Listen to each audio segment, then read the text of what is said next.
Assalamualaikum warahmatullahi wabarakatuh. Halo Sobat Knalpot, selamat datang kembali di podcast kami. Kali ini kita akan membahas salah satu topik terkait layanan jaminan kesehatan nasional atau program JKN, yaitu penjaminan alat bantu kesehatan. Banyak masyarakat yang masih belum tahu bahwa BPJS Kesehatan juga menjamin alat bantu ya, kayak kacamata, alat bantu dengar, dan lain-lainnya. Nah, sekarang bersama saya Fedri Ramadana dengan rekan saya yaitu Baginda Maulana, seorang uh, samalah rekan setim tandem kami lah ya. Oke, lanjut King. Ya, terima kasih Fedri. Saya sangat senang sekali kita kembali lagi ke episode baru dari Kenalpot untuk membahas info-info terbaru, info-info yang pastinya berguna untuk seluruh peserta program JKN. Apalagi ini sangat penting ya untuk penjaminan alat bantu kesehatan, meski tidak semua orang ya mendapatkan alat bantu kesehatan ini sesuai dengan kebutuhannya masing-masing. Oleh karena itu, mungkin dari segi informasi kurang menyebar luas. Nah, dari itu sangat penting kita membahasnya pada hari ini. Nah, Oke, jadi disinilah kita berbagi informasi penting ini. Alat bantu kesehatan ini memang salah satu bentuk layanan yang sangat sering ditanyakan oleh peserta JKN. betul, Terutama karena manfaatnya sangat membantu kualitas hidup, membantu dalam kehidupan sehari-hari gitu kan. betul King. Sebelum masuk ke rincian acara ini atau podcast ini ya, mungkin bisa jelaskan dulu King, apa yang dimaksud dengan penjaminan alat bantu kesehatan dari BPJS Kesehatan. Oke, penjaminan alat bantu kesehatan itu terdiri dari 4 kata. Ya, tapi kita nggak akan menjabarkan per kata ya. Terlalu panjang ya. Ya, kita menjabarkannya secara frasa. Oke, adalah bagian dari manfaat JKN yang diberikan kepada peserta. Ini mencakup alat kesehatan yang direkomendasikan oleh dokter. Berdasarkan balik lagi ke indikasi medis untuk membantu peserta dalam menjalani aktivitas sehari-hari. Contohnya, yang paling sering digunakan, yang paling sering apa namanya alat bantu kesehatan yang paling sering di Kita temui ya, ditemui di berbagai mohon maaf ya agak kalangan. agak efek-efek pancaroba. Sebentar panas, sebentar hujan, sebentar menghilang. Aduh. Waduh, mut-mutan ya. Iya, alat bantu yang paling sering kita temui itu biasanya kacamata atau alat bantu penglihatan untuk gangguan penglihatan. Terus selanjutnya ada alat bantu dengar untuk peserta yang memiliki gangguan dengan pendengarannya. Bahkan ada alat prostetik atau protesa alat gerak seperti kaki dan tangan palsu bagi mereka yang membutuhkan alat tersebut untuk mempermudah aktivitas sehari-hari. Berarti itu udah bisa ditanggung dengan BPJS ya, King, ya? Jadi alat bantu ini bukan hanya sekedar kebutuhan tambahan, namun memang alat yang sudah direkomendasikan oleh pihak medis ya, King. Iya, benar sekali, Fed. Penjaminan ini didasarkan dari indikasi medis dan hasil pemeriksaan yang dilakukan oleh dokter spesialis. Jadi ini bukan keperluan kosmetik atau alasan non medis. Udah Oke, sesuai, pokoknya udah sesuai sesuai ketentuan. prosedur. Iya, oke. Jadi kalau ada peserta JKN yang merasa membutuhkan alat bantu kesehatan, langkah apa saja yang harus mereka lakukan, King?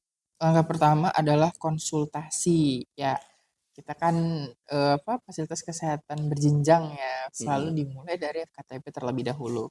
Maka langkah pertamanya adalah konsultasi di FKTP atau fasilitas kesehatan tingkat pertama yang terdaftar. Maksudnya peserta terdaftarnya di mana kayak gitu. Ada puskesmas atau klinik atau praktik dokter gitu. Dokter di FKTP akan melakukan pemeriksaan awal dan jika diperlukan akan dirujuk ke fasilitas kesehatan tingkat lanjut atau FKRTL atau eh, rumah sakit. Umumnya orang tahunya rumah sakit ya. Untuk pemeriksaan lebih lanjut oleh dokter spesialis yang berada di rumah sakit. Oke, berarti tidak langsung, jadi kita nggak boleh pergi langsung ke rumah sakit ya, King? Harus dari puskesmas atau klinik dulu gitu. Benar, prosedur ini penting untuk memastikan bahwa alat bantu yang diberikan benar-benar sesuai dengan kebutuhan medis peserta. Setelah dokter spesialis memberikan rekomendasi, peserta akan mendapatkan resep atau surat pengantar untuk mendapatkan alat bantu tersebut. Lalu bagaimana cara mendapatkan alat bantu ini setelah diresepkan? Nah, peserta harus mengunjungi penyedia alat kesehatan yang bekerja sama dengan BPJS Kesehatan. Contoh, dia mendapatkan resep kacamata dari dokter spesialis mata, maka dia akan mengunjungi optik atau toko kacamata yang bekerja sama dengan BPJS Kesehatan. Di sana mereka bisa menembus alat bantu sesuai dengan ketentuan yang berlaku. Perlu diingat, ada batasan biaya atau plafon yang ditanggung oleh BPJS Kesehatan untuk setiap alat bantu. Ngomong-ngomong soal biaya nih, King. Alat bantu apa saja sebenarnya yang dijamin oleh BPJS Kesehatan? Nah, sebenarnya untuk alat bantu yang dijamin ini sudah diatur oleh kementerian, yaitu Kementerian Kesehatan. Berdasarkan peraturan Kementerian Kesehatan nomor 3 tahun 2023 tentang standar tarif pelayanan kesehatan dalam penyelenggaraan program jaminan kesehatan. Nah, ada beberapa plafon harga berdasarkan jenis alat bantunya. Yang pertama seperti kacamata. Ini dijamin untuk peserta dengan gangguan refraksi seperti rabun jauh, rabun dekat, atau astigmatisme. Nah, BPJS Kesehatan menanggung biaya maksimal itu untuk kelas 3 di harga 165.000, kelas 2 di harga 220.000, dan kelas 1 di harga 330.000. Selanjutnya ada alat bantu dengar. Untuk peserta yang memiliki gangguan pendengaran, alat bantu ini dijamin sesuai dengan indikasi medis dengan biaya plafon maksimal 1.100.000. Terus ada prostetik atau protes alat gerak seperti kaki atau tangan palsu untuk peserta yang mengalami, mohon maaf, amputasi itu maksimal di harga 2.750.000. Selanjutnya ada korset tulang belakang untuk pasien dengan kondisi tertentu seperti skoliosis atau cedera tulang belakang dengan harga maksimal 385.000. Selanjutnya ada collar neck dengan harga maksimal 165.000 dan kru dengan harga maksimal 385.000. Perlu diingat bahwa semua alat bantu ini hanya dijamin jika sesuai dengan rekomendasi dokter spesialis dan indikasi medis. Jadi kalau gini, King, seandainya biayanya itu udah melewati batas dari tanggungan BPJS Kesehatan, itu gimana? Itu berarti bayar selisih dari pesertanya. Oh, jadi kita nambah selisih berapa lagi yang harus dibayarkan? Iya, misalnya kayak dia kelas 1 maksimalnya 330, tapi dia pengen frame atau bingkai yang harganya tuh 1.030.000 misalnya. Mm-mm. Berarti kan dia harus membayar Sekitar sisanya 600 ratusan.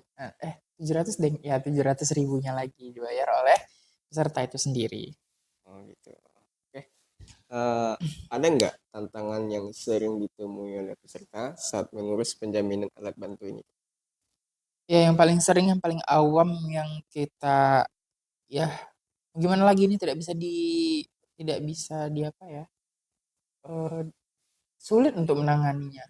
Itu adalah Mm-mm. dari pesertanya sendiri, kurangnya pemahaman tentang prosedur.